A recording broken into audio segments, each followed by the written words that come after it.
हिमालय की तलहटी में एक बूढ़ा साधु रहा करता था। नाम था महर्षि वेदांत। लोग दूर दूर से आते थे उससे एक ही सवाल पूछने, बाबा क्या अब सच में कलयुग आ चुका है? हर बार बाबा मुस्कुराते, लेकिन एक रात सब कुछ बदल गया। उस रात आकाश असामान्य रूप से शांत था, तारे जैसे कांप रहे थे और हवा बिना आवाज के बह रही थी।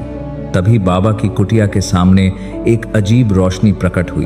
एक दिव्य आकृति प्रकट हुई, पर वो देवता नहीं लग रहा था।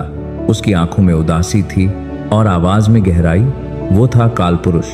कालपुरुष ने कहा, हे महर्षि, तुम्हारा कलयुग अब अपने चरम पर पहुंच चुका है।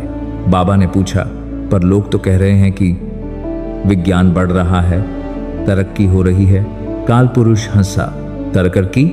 जब मनुष्य अंदर से खोखला हो जाए उसे विकास नहीं, विनाश कहते हैं। कालपुरुष ने महर्षि को भविष्य के दर्शन कराए। उन्होंने देखा बच्चे मोबाइल में पैदा हो रहे हैं, माँ बाप को बोझ समझा जा रहा है, दोस्ती मतलब सिर्फ फायदा, प्यार मतलब सिर्फ दिखावा और भक्ति सिर्फ रील और स्टेटस तक सीमित।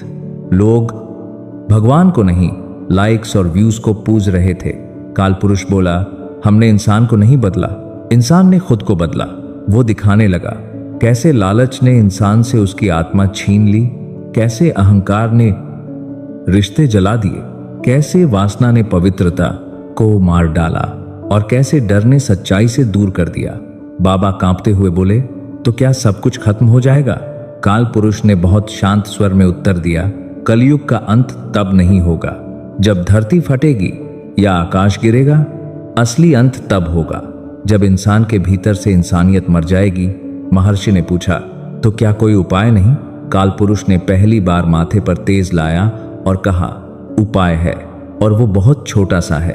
अगर आज भी कोई इंसान बिना स्वार्थ के प्रेम कर पाए, बिना दिखावे के सेवा कर पाए और बिना भय के सच बोल पाए, तो समझ लेना कलयुग अभी हारा नहीं है।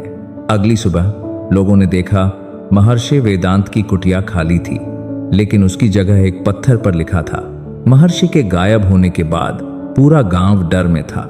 लोग कहते थे बाबा समाधि ले चुके हैं, कुछ कहते स्वर्ग चले गए, लेकिन सच्चाई किसी को नहीं पता थी। उसी रात गांव की सीमा पर एक साधारण सा लड़का आरव अचानक एक अजीब आवाज से जाग जाता है। उसके कान में कोई फुसफुसाता है, तुम्हें सत्य की राह पर चलना है। आरव कांप कर उठता है। उसका